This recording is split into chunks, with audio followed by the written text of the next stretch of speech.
Good morning and welcome to StudyIQ. I am Prashant Pavani. I hope you're doing good. Today is 29th September. It's a Saturday. We have 4 articles to go through. Most important one is this one. It's going to be the first one on our table, Freedom to Pray. It's about Supreme Court's decision on the Sabrimala temple issue. It's sorted out, done and dusted forever now. So we are going to discuss or analyze this particular editorial called Freedom to Pray in detail. Then the second one is Think Big. This one is about import and exports. Very important points we are going to discuss about this thing. Some missing things that we find in this editorial, I have covered it for you guys. And then you have this one, it's on adultery, and this one is on Aadhaar. Now dear friends, before moving ahead, let me tell you that our pen drive and tablet courses are available for your examination. To find out more about it, do check out StudyIQ.com. Download the PDF of today's lecture from my FB page and Twitter handle. Now, if you go through our constitution and you understand, if you analyze and comprehend a couple of points associated with religion in our constitution, then we find that our constitution protects religious freedoms in 2 ways, right? There are 2 ways through which our constitution is protecting our religious freedom.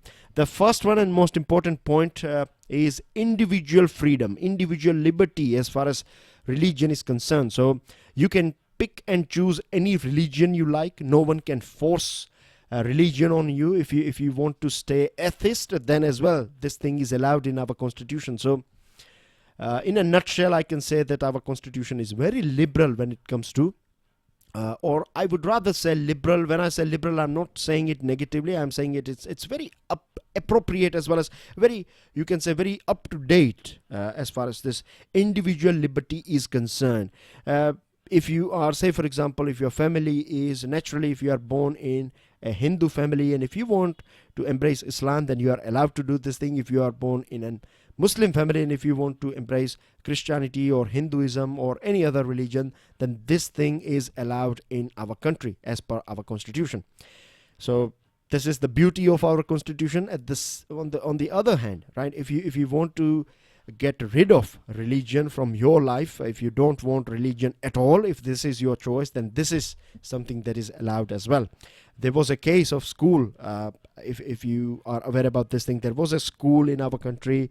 It's not that old case. A couple of years ago this thing took place. So a teacher was atheist and he said that he will not attend these prayer meetings that were taking place in that school. This assembly prayers, generally speaking, we find this assembly prayers in every school in the morning time every single day. So this teacher said that he will rather stay in the class. He is atheist, and for him it's not necessary to attend this assembly prayers and things like that. So principal was not happy with this decision, and he was rusticated, and he knocked the doors of this courts, and finally the court said that you cannot force force a person to attend a prayer, even if it is part of your schooling system. Then as well, if a person is atheist, if a person decides that he or she does not want to attend it, then this liberty is there in our constitution. So point number 1, I hope this thing is clear. The second one is that religious denomination. If we go through Article 26 of our constitution, then it says that, say for example in this case, Sabrimala temple.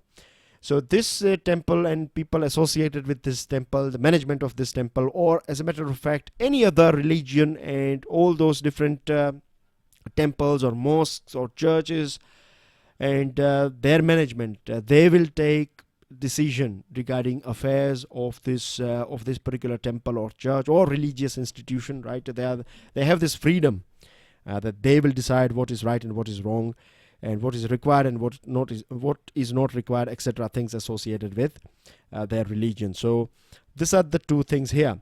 Now this Sabrimala temple issue, I'm sure we are aware about this thing, that the main bone of contention here, or the main issue is that, or issue was that this temple management, they were not allowing girls as well as women who are falling in this age bracket, starting from 10 to 50. So basically you can say all those female who come under, generally speaking, under this bracket of menstruation cycle.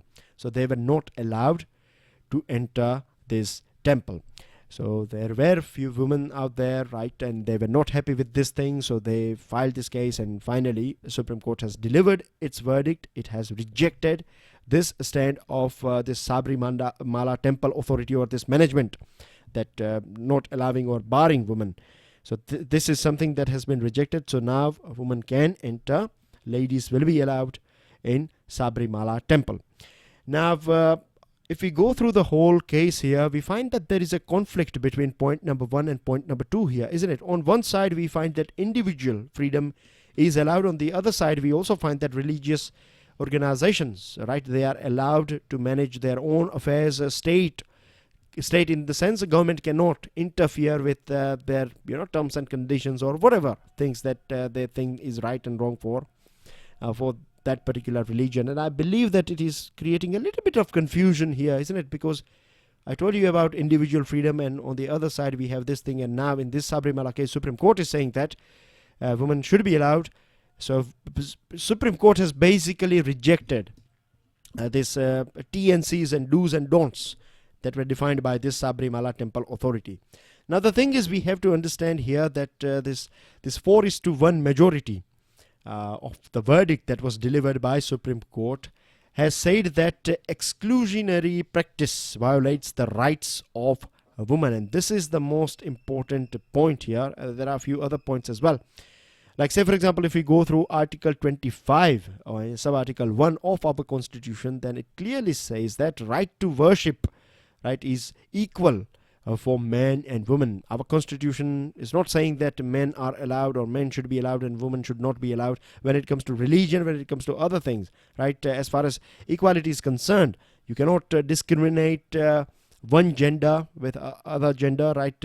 Men and women and third gender. Every one of us have equal right as per our Constitution. So this is a point that we need to understand. The stand taken by Supreme Court, or the whole verdict of Supreme Court, also indicates that when it comes to individual freedom, and when it comes to, say for example, matter of even in matter of religion, or as a matter of, or say for an argument like any other issue, right, if your individual freedom, if your fundamental rights, right, are being breached anywhere by any party, then of course your individual freedom, your fundamental rights will prevail. So this is a clear message that we get from this verdict of Supreme Court.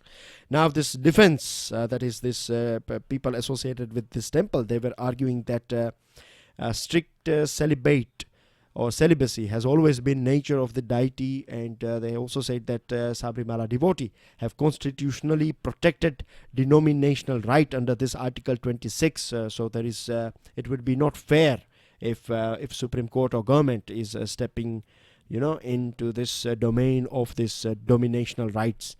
And the third thing this defense argued was that allowing women would interfere with an essential religious practice of Hindu. Now Supreme Court has clarified, Supreme Court has given two important points. The first one is that devotees of Lord Ayyappa do not constitute a separate religious denomination. So it's not separate religion.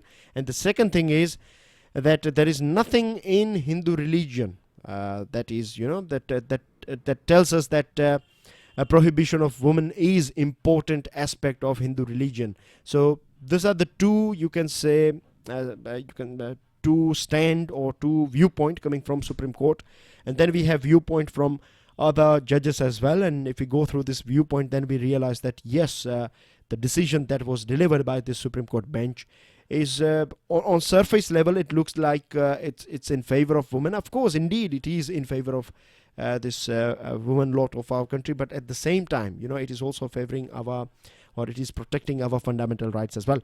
Now the problem is, right, in our society, and it is very sad, that for a very long period of time menstruation and periods were considered as a taboo topic.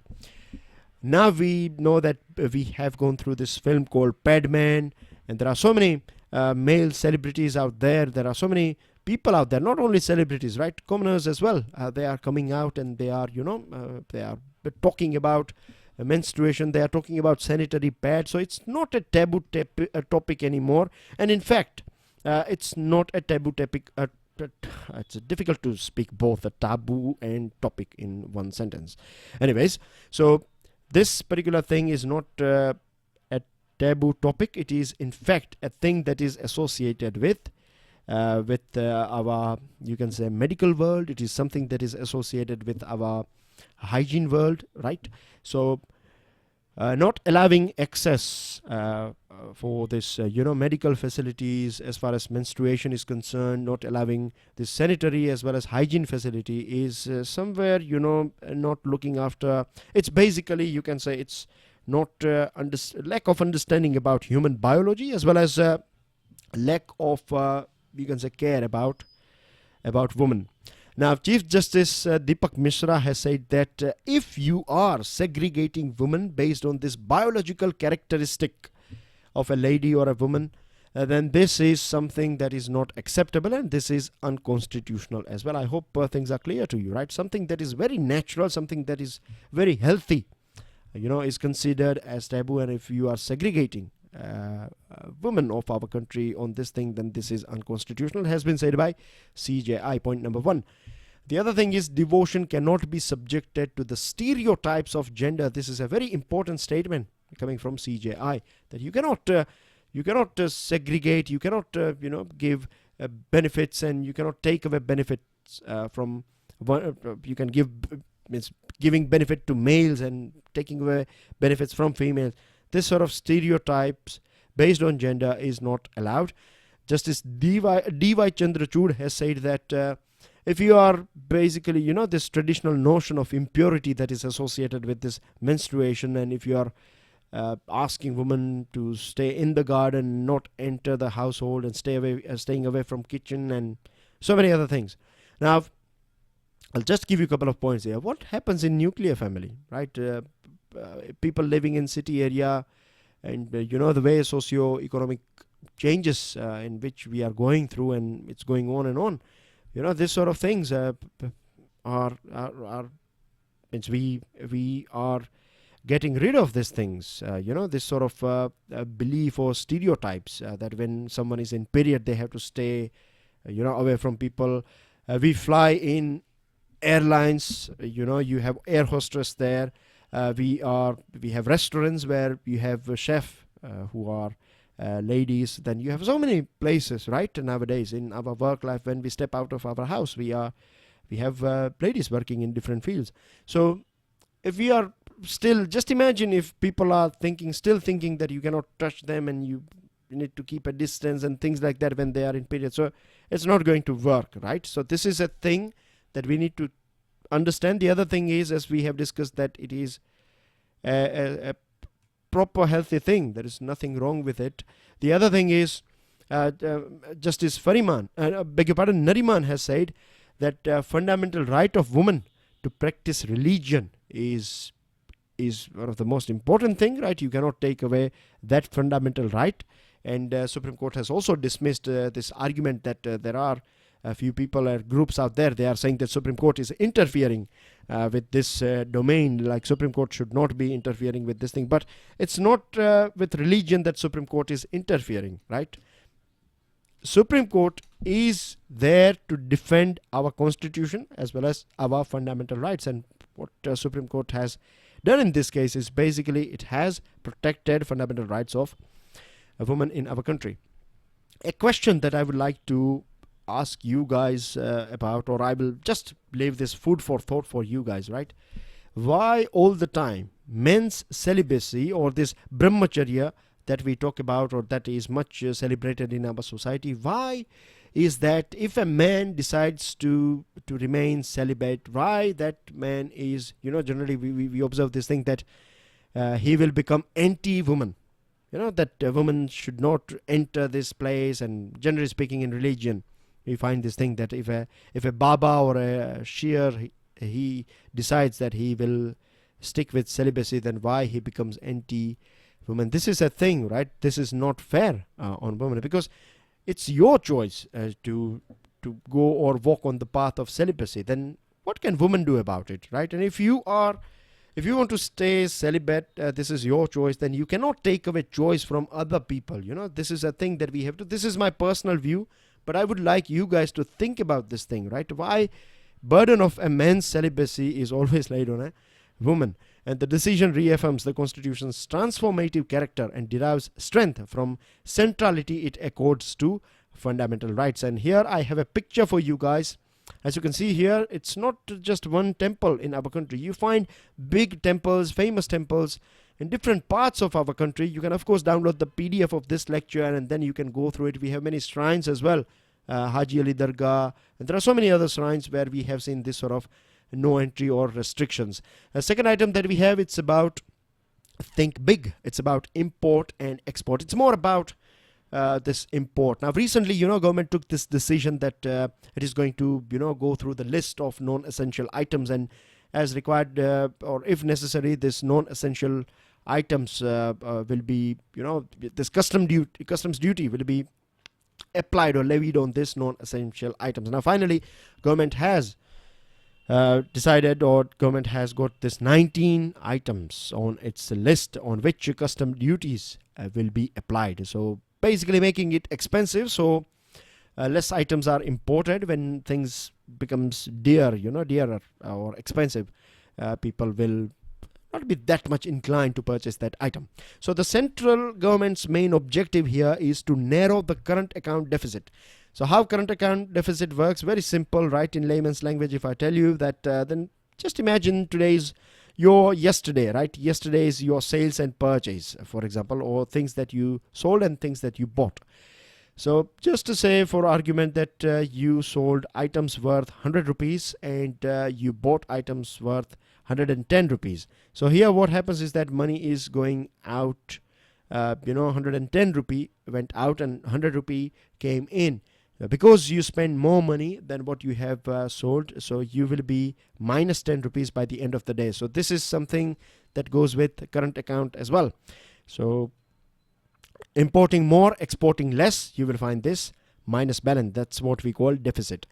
Now this 19 items, if we add all these 19 items and if we go through the final figure, then we find that last year total of this item was 80 import cost us 86,000 crore rupees, which may look a bit big, but if you go through overall our country's merchandise import, then we find that it is just 3% of our merchandise import bill, which is not that big. And what is happening now, we find aviation turbine fuel is also part of this 19 non-essential items. So what happens is now 5% custom duty hike will add expenses for these airlines. They are already working on this wafer thin margin. If they increase their ticket prices, then this will impact their business negatively. It means less people will prefer to travel via airways. And if you maintain whatever price it is, and if you decide to pay extra 5%, that you have to pay for customs. If you are ready to bear this expense, then it will impact your wafer thin margin. So it's going to be very tricky, or you can say in fact negative as well for various different sectors.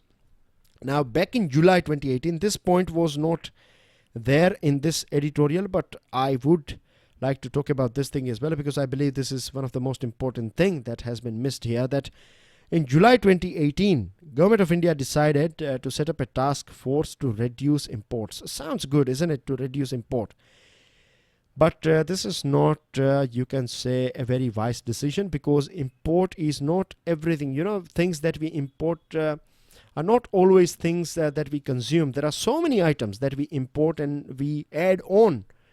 We add value to this, those items, and then we sell those items to other countries, items that we produce in our country. So semi-finished, or you can say finished product for one country will maybe, or can be a raw material for our nation or for various different industries, and then we create a finished product for our country, and then we package it and sell it to other countries. So this whole supply chain gets negatively impacted because of this decision. The second thing is we are focusing on importing, reducing our imports, but the thing is we are not setting up a task to boost our exports. And this is a matter of shame, that rather than paying attention to these imports, we should be paying attention to how we can boost our exports, how we can increase our share as far as our products and services are concerned, how we can increase our share in global market. So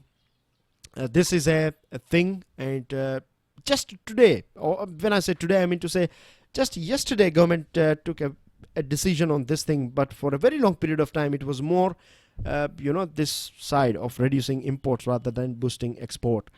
What this update is all about, I will tell you in a minute, but let me tell you that if we want to promote exports, then we have to sort out this refunds issue on GST. Then we need to grab all those opportunities that are out there. So many items that used to be produced in China, now they are heading in Bangladesh, or they are, these businesses, they are migrating from China to particularly this labor intensive supply chains. They are migrating from China to Philippines, Vietnam, Bangladesh.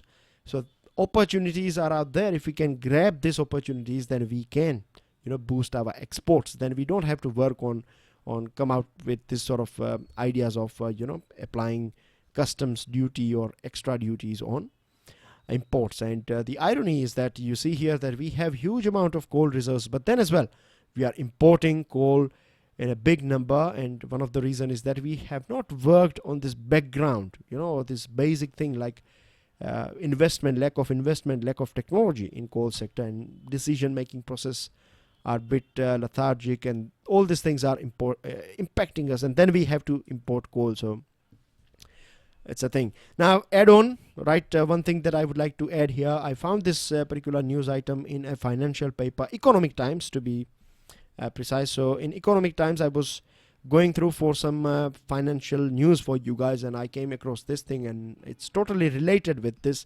editorial here, that government has decided, government has formed a committee, you can say advisory group. In fact, this advisory group is called High Level Advisory Group, HLAG, and one of the main purpose is to boost the country's goods and services export. So finally, right, government has, to be honest, I was going to talk about this thing, means I already added these points, and then I was going through this thing, and then I found this thing. So I thought, let me keep it as it is. And you have this person here, Surjit S. Bhalla.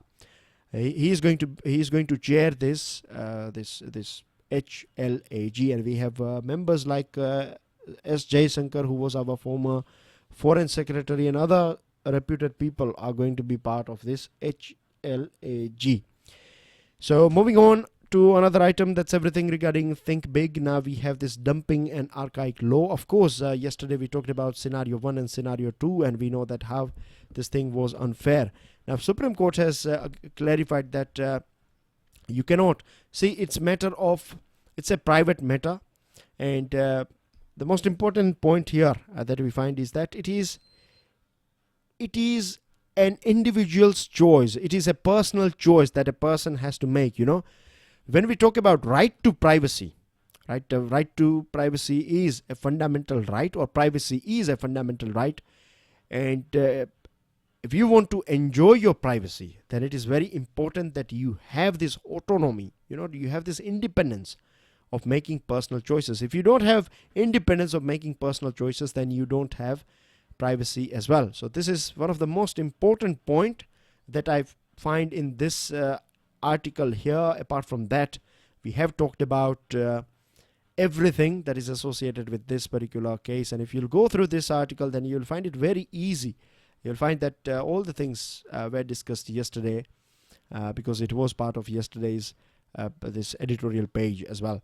Now here we have this, the poor are left to themselves. It's about Aadhaar, and we know that Supreme Court took a very important decision on Aadhaar, and this article is talking about some assumptions that were taken as fact by this Supreme Court bench.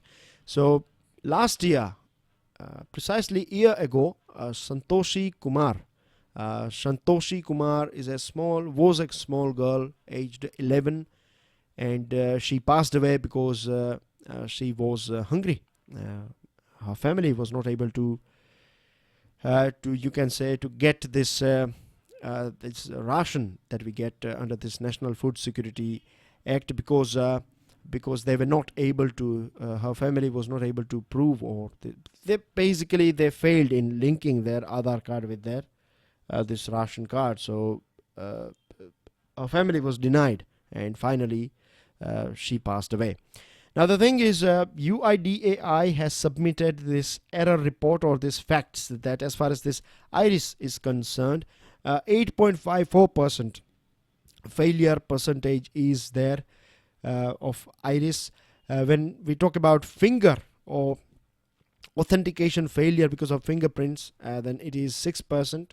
But in the same, or you can say in the same verdict or this judgment, in page number 384, we find that this claim or this facts that are provided by UIDAI is not matching with another fact that is provided by again the same agency. What here it says that it has said to have claimed 99.76% biometric accuracy. Now I'm sure you know that both these things, iris as well as this fingerprint, are part of this biometric authentication. So on one side we find that 99.76, on the other side it is saying 8.54 and 6%. So here we find this contradiction. The other thing is that when this case was out there, when this Santoshi, when she passed away, after that UIDAI issued a circular that you need to have this exemption mechanism, and you cannot deny basic benefits to a person. So this was issued, but then as well, after this circular, 20 deaths were occurred because of this denial of this ration distribution or allotment because of lack of Aadhaar or some sort of proof. Then talking about these assumptions, what we find here is that this court has said, and judges they have said that many people have benefited out of it, but the thing is, it is a free thing, but then as well there are so many people they have paid for their Aadhaar, so corruption. The other thing is it excludes all those you can say most vulnerable people, like someone who is still in bed for a very long period of time, someone who is divyang. So all these people are are not under the purview. So inclusion, yes, but it is also creating exclusion as well. Then 99.97% have got Aadhaar by furnishing or by giving some sort of other ID card. So we cannot say that Aadhaar is the primary you can say ID card of the people of our country. And fourth is that each government program has its own eligibility criteria. So it's not that if you have Aadhaar then you will get all the benefits, as we see here, right? That this family of Santoshi, they were having Aadhaar, but that it's not a guarantee that they will get what is their right. And this quantity fraud cannot be. If you are allowed to get 35 kilo of rice or something, and if this shopkeeper is giving you 32 only, and if he is doing this sort of cheating, and you know how it works, so it's not something that will be you can say completely eliminated by Aadhaar. And as far as this argument of restricting duplicity by Aadhaar, then if we go through this Odisha case of Odisha, then we find that PDS in Odisha led to discovery of 0.3% duplicates only using Aadhaar card. So it's not a big success rate that we find here. So that's everything. Now moving on to news item here. No crackdown on dissent has been said by Supreme Court in this 5 activists who are they are not behind the bars at present. They are in house arrest. So Supreme Court has gone through some basic things, and Supreme Court has said that government is not doing anything wrong. Then Centre is requesting for a new bench as far as this Manipur case, this Armed Force Special Power Act issue is concerned. And then we know that we talked about this thing, that out of 351 rivers, 302 rivers are polluted. So NGT has directed states to act on this thing. Terrorism is the largest threat in South Asia, has been said by Sushma Swaraj in silence of United Nations General Assembly. And US Senate panel backs Kavanaugh. Kavanaugh is a person about whom we talked a couple of days ago regarding this rape, or not rape, but sexual abuse allegations levied by 2 ladies. And this person here is going to be a Supreme Court judge of USA. So it becomes very important. Now, first human case of rat virus has been found. It's a matter of concern. Hong Kong University has come out with this update, and this hepatitis E, rat hepatitis E virus can cause to human beings as well. So let's wait and watch, but very important item. So please help yourself with this one. Go through it, read each and every line. GST collection is below 1 lakh crore target, so this is a bit of matter of concern for government. Air India is not performing very well as far as its financial world is concerned. So Civil Aviation Ministry has written to Finance Ministry to sort this thing out, or to help AI. And then we find here that cess issue. Do we need more cess to help our flood, or you can say natural disaster affected states? So a GST council has formed a group of minister headed by Deputy Chief Minister of Bihar to look into this issue. And then we have this machine here. It's called iTrash. So you can deposit, or you can deposit your recycled items like tins and bottles and other things, and this machine will give you a sort of concession or benefit points. So you like some exemptions or some discount on your travel card or your pass and things like that. Your vocabularies are here. Yesterday's question of Black Sea and Mediterranean, and role of Russia, and role of this country called Turkey here. So here you have this Bosporus Strait. This is the most important point here. Today's map is here. Map based question is here. Your yesterday's answers, dear friends. This flag belongs to Syria, and today I have one more flag and 3 questions for you guys. Tomorrow is Sunday, so I'll see you on Sunday. Till then, enjoy your studies. God bless you all. Jai Hind, and do make sure that you share this lecture with other students as well. Tata for now. Jai Hind.